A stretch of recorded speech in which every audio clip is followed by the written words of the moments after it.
Hello, London on the inside. And what a freaking appropriate name that is right now. My name is James from Pizza Pilgrims, and today I'm going to be showing you something that we've been working on over the last couple of weeks, which is, we've pithily called it Pizza in the Post. Basically, it's one of our frying pan pizza kits. It comes in a pizza box like this, and when you open it up, ta-da! Inside, you've got everything you need to make two of our Neapolitan pizzas at home. So you've got two of our dough balls, 48-hour double fermented dough. You've got 2 portions of our San Marzano tomato sauce, 2 portions of our fior di latte mozzarella, 2 portions of extra virgin olive oil, the flour, the basil, and the parmesan. So the idea is that with this kit, you can make 2 of our margherita pizzas at home using just this. A frying pan and a grill set to its hottest setting. I'm gonna show you what you do now. Step 1, take your frying pan and put it on like a medium heat, something like that. And then put your frying pan on like that. Have a swig of beer. You take the kit, I'm gonna put it here. Take one of the dough balls. So this is our 48-hour proved Caputo flour dough, which obviously has had a load of time to develop, loads of flavor. It's really, really soft. And you take a dough ball and you take your little pot of Caputo flour and you crack it open. And then I'm gonna let you in on a little secret here. See that? Wait there. That's my wife's phone and it's also recording. This is technical wizardry going on. Yeah, it's still recording. So take the flour and you just pop it down there. And then take your dough ball and you want to cover the dough ball completely in the flour, like that. And then you want to move some of the flour out of the way because you want enough flour to make sure that the dough doesn't stick, but you don't want so much flour that it burns, because like flour burns when it hits a hot surface like this. So what we do is we press down like this and we want to leave a nice little crust around the outside. We want like 2 fingers width all the way around the pizza so that that Neapolitan style crust can go poof like that and make a nice big puffy hollow crust. So push down like that and then flip it over and do the same again. Like that. Okay, this is the tricky bit. I'm coming in for a close-up. You take the dough on the back of your hands like that and then you stretch like all the way around the outside. You don't stretch the middle. And you can see like the weight of the dough is actually stretching it because the dough's really soft.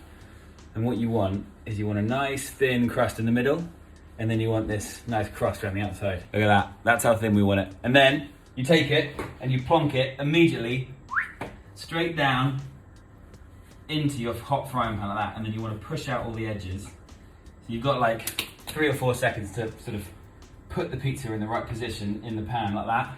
Let me move my glorious bit of kit here. Okay.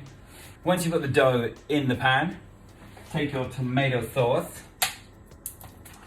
and you want about, I reckon, 3 normal spoons like this of the sauce. Just go straight in like that, 1, 2, 3, and then using the back of the spoon, just kind of work it around, and you want to leave that 2 fingers worth of crust around the outside. Go a bit more. Okay, now we start to build the pizza on top. So first up is a pinch of parmesan. The idea of the parmesan is it just gives like a little savory umami hit, like that. Then we take 2 leaves of the basil. We put the basil on now because if we put the basil on the top of the pizza, it'll burn when it's under the grill. So we just take a bit of basil like that, plonk it around. And then a little drizzle of this. This is our extra virgin olive oil from Naples. Like that. Now you just want to let it cook for about 90 seconds to 2 minutes. What you want is a really nice developed brown crust on the bottom. And if you look, you can see that that crust on the side has started to puff up a bit because of the heat. So that gas is expanding and the crust is going like that. So that's what you want. While that's cooking, I just want to tell you a little bit about the packaging. All of the pots that we use are made by a company called Vegware. So these are all made completely from plants and are compostable, which is great. And also the insulated package, the box that this whole kit comes in, is also completely recycled and also uses sheep's wool, unbelievably, as the insulation. So yeah, we're really happy with the sustainability of this project, which is great. So yeah, just to let you all know. Okay, let's have a look. Grab something that you can help get a booty shot with, and let's go. Let's have a look at this together. So just go underneath, and you want to see that? You've got a nice brown developed crust. Now we're ready to add the mozzarella. So take your mozzarella. This is the fior di latte mozzarella that we use in the restaurants, and it's just beautiful stuff. It's got a lovely acidity to it, but it's also got a really high fat content, so there's like loads of flavour. And then you really don't want to use that much, so just place a few little bits like that to sort of break it up. And the idea with Neapolitan pizza is you don't like overload the pizza with toppings. Like that. Lovely. And then I've gone for a little bit of the old favourite, couldn't help myself, Nduja, which is it's a sausage basically. So it's made from pork cheeks and pork belly, and then it's blitzed down with chilies, fennel, salt, pepper, and then it's stuffed in a sausage and it's cured for about 6 weeks, and then it comes out and it's just this amazing, like, fragrant, spicy, porky sausage that when you put on a pizza, it just melts and goes glorious. And we've had this pizza on the menu since the market days, so yeah, that was 8 years ago now. So, you know, well, all our restaurants are closed, which is a very weird experience. It's very nice to taste a little bit of Nduja pizza. Okay, so once you've got it like that, and it's looking lovely like this, it's ready to go under the grill. So the grill is just on the hottest setting it can be, and then you put the shelf just at the top shelf so that the pizza is really near the bars. And we just put it under. Let's have a little look how it's doing. Ooh. So that's going to take about 1 or 2 minutes. So I think while you've got some time, have a sip of beer and just contemplate the glory of not having to eat frozen pizza at home. Yeah. Okay, time's up. Let's have a look. Whoa, mama. Look at that. It's a bubbling mess. So that is our Neapolitan Nduja pizza ready to go. Let's have a little slice up. I'm just gonna do that because you can on your own home. I'm gonna get a chopping board, and now we just need to take the pizza, shovel it out, and I'm sure I've got a pizza cutter in here somewhere. Hey, look at this. Look at this snazzy thing.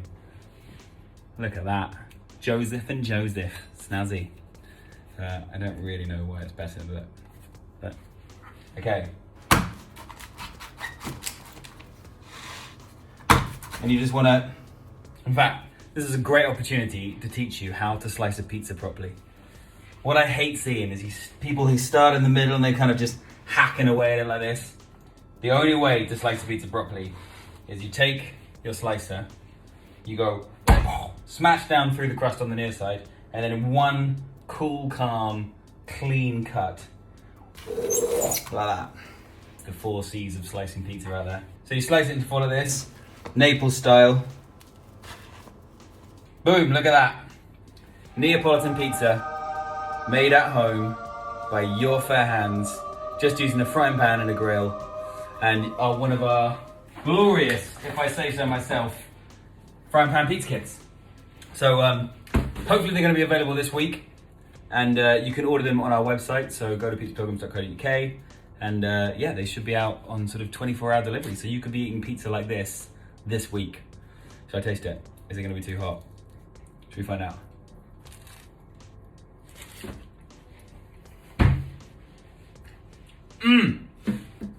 Buy a pizza kit, but definitely also buy some Nduja. That is important.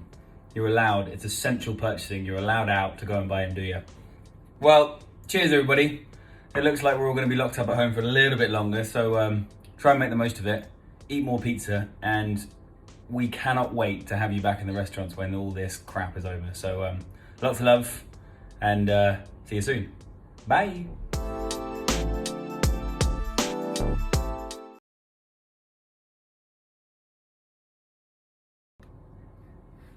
Oh hey! This is the kind of pizza equivalent of an encore, but for all of you that stuck around, I'm going to use this other dough ball to demonstrate how to make one of our Nutella pizza rings. I don't know if you ever tried one of our Nutella pizza rings, but we do a Nutella and salted ricotta pizza ring in the pizzerias, and it is awesome. So, I'm going to show you. So get your frying pan on again. It's pretty hot. Take your dough ball, like this, and we're just going to cut it in half. Cut the dough ball in half. Am I still filming? Yep, very good. So then you take this bit and that bit, and you just pinch them together like that. And then you pinch that side together as well, and then you push it out. And look, it's a half-size dough ball. And all we do is, we just push it up like that, and then up like that, and then you take both ends, and you just go, and you make a nice little rectangular shape like this. Like that, and then so when you've got a nice triangle shape like this, okay, so when you've got a nice triangle shape like this, take some ricotta,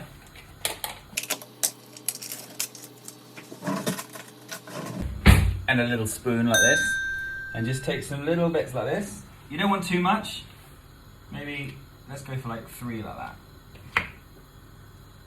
maybe even 4, there you go, and then just spread it on the base like that. Okay, and then everyone's favorite bit, take your Nutella and just take spoons of it, and you just want to work your way down. And the key with this is be generous. You do not want to skimp on this stuff. This is important. Like that. Chef's perks. And then you take the dough ball, and what you do is you fold it over like that, and you're going to make like a little stuffed pocket, little crust number like that, and then just let it bring it out a bit more like that, and you take both ends and you bring them around into a ring shape, and you tuck one end into the other end like that, and then you push down like so, turn it over, and just make sure you've made a nice tight seal and everything. You have to make sure the seal on the dough here is really good, because if you put one of these with a bad seal in a 500-degree pizza oven in a restaurant and it splits, there is just smoke everywhere. We've had to evacuate restaurants before because of these. And then all you do is, in your hot pan, place it in, like that. Sorry, that wasn't very elegant. And you just let it go. You want to cook it for about a minute, exactly like you did with the other pizza. And then you whack it under a hot grill for another minute, and it is done. But as you've seen this before, I'm going to use the wizardry of film editing to speed this up. 3, 2, 1, go.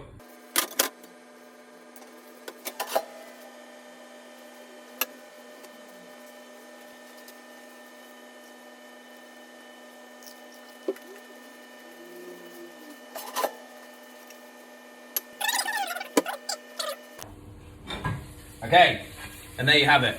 One Nutella pizza ring. Ta-da! So to finish it off, well, what you really need is ice cream, but I don't have any ice cream, and I'm very, very annoyed about that. But just a little dusting of icing sugar. And that is a Nutella pizza ring ready to go.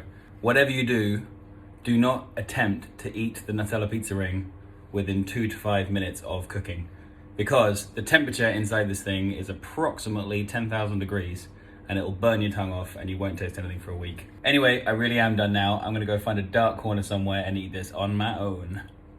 Bye.